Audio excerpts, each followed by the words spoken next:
To his coy mistress, जिसे लिखने वाले एंड्रयू मार्वल है। इसे 1650 के समय में लिखा गया था, लेकिन इसे एंड्रयू मार्वल के डेथ के बाद 1681 में पब्लिश किया गया था। यह एक तरह का मेटाफिजिकल पोइट्री है, मतलब वैसी चीज़ें जो इस दुनिया का परे है, जो इस दुनिया के लोग समझ नहीं सकते हैं, दैट्स कॉल्ड मेटाफिजिकल पोइट्री। और इस पोएम में कार्पेडियम को प्रेफर किया गया। कार्पेडियम वाली पोएम है। कार्पेडियम मतलब होता है सीज द डे, मतलब समय को रोक दो। अगर हम किसी भी तरह का कोई काम कर रहे हैं, तो अगर वह चीज़ हमें बहुत ज़्यादा अच्छा लगता है तो हम सोचते हैं कि यह समय रुक जाए। इस पोएम के बारे में बात किया जाए तो इसे प्यूरिटन एज के टाइम में लिखा गया था, जिसमें पॉलिटिकल टर्मोइल चल रहा था।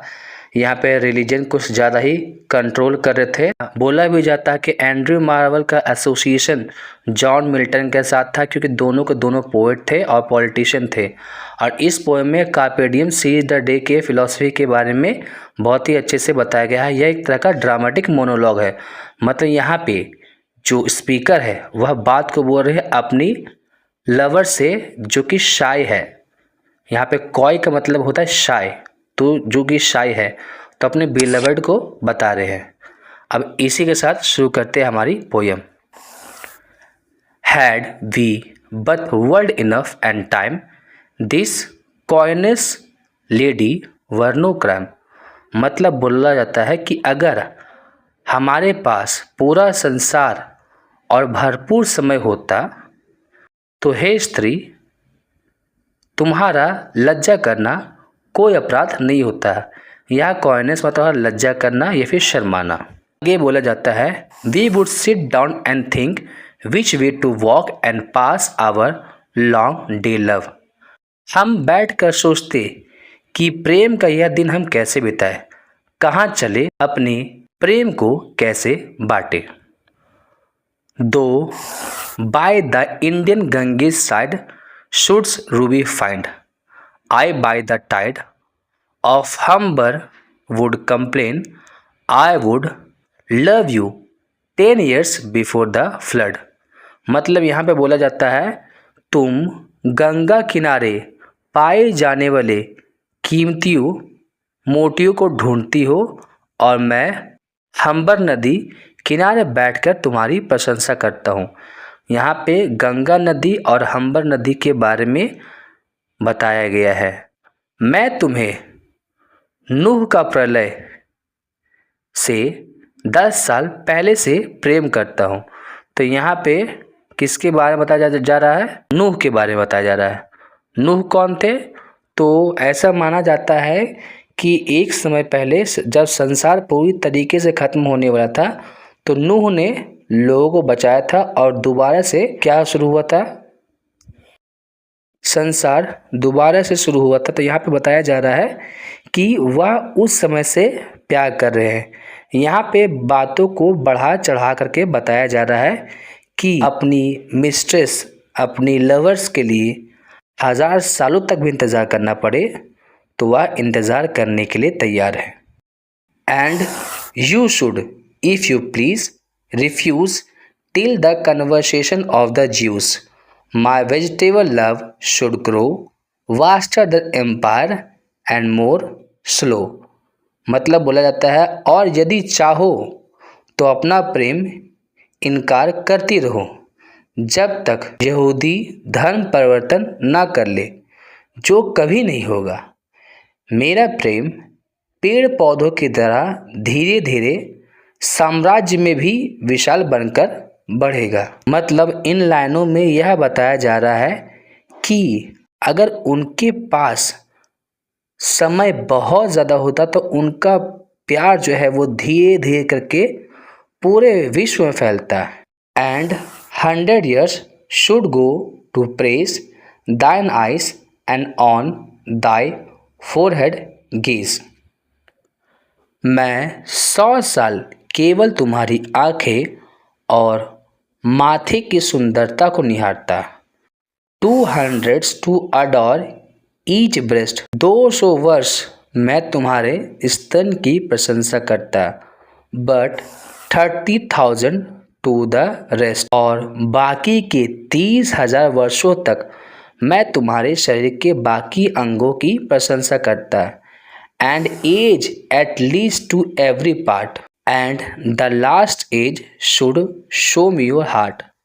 और हर अंग के लिए एक युग और अंत में मैं तुम्हारे दिल के लिए बातें करता।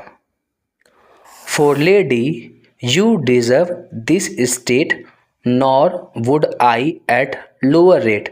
क्योंकि हे देवी, तुम इस योग्य हो और मैं इससे कम प्रेम नहीं कर सकता। तो यहाँ पे पोएट क्या कर रहे हैं, बातों को बढ़ा चढ़ा करके बोल रहे हैं कि किस तरीके से उनकी जो मिस्ट्रेस है, उनकी जो गर्लफ्रेंड है, वह उनसे कितना ज़्यादा प्यार करते हैं कि वो हज़ारों सालों तक उनके शरीर के अलग अलग भिन्न भिन्न पार्ट की प्रशंसा करते हैं। But at my back I always here time wind chariot hurrying near. लेकिन मुझे हमेशा समय की रथ की आवाज़ पीछे सुनाई देती है। And yonder all before us lie desserts of vast eternity. और हमारे सामने फैले हैं शाश्वत के विशाल रेगिस्तान। यहाँ पे बोला जा रहा है कि समय धीरे धीरे करके बीतता जा रहा है और अंत में मृत्यु भी आ जाएगी, क्योंकि हम उसे टाल भी नहीं सकते हैं। Thy beauty shall no more be found nor in thy marble vault shall sound. तुम्हारी सुंदरता कब्र में लुप्त हो जाएगी, मेरे प्रेम गीत भी तुम्हारे समाधि में नहीं गूंजेंगी। My echoing sound then want shall try that long preserve virginity. फिर कीड़ों की तरह उस कौमर के स्वाद लेंगे जिसे तुमने इतने समय तक बचा करके रखा।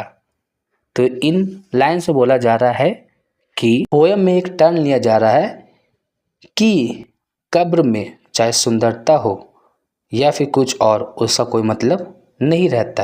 And your quaint honour turn to dust and into ashes all my lust.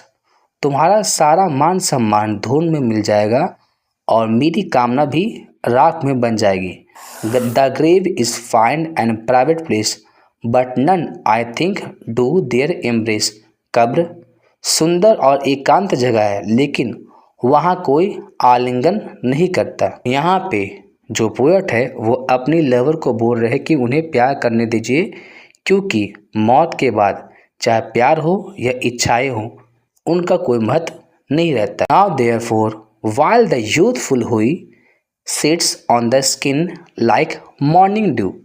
तो फिर जब तक तुम्हारा यौवन प्रातःकालीन ओस की तरह चमक रहा है, and while thy willing soul transpire at every pore with instant fire।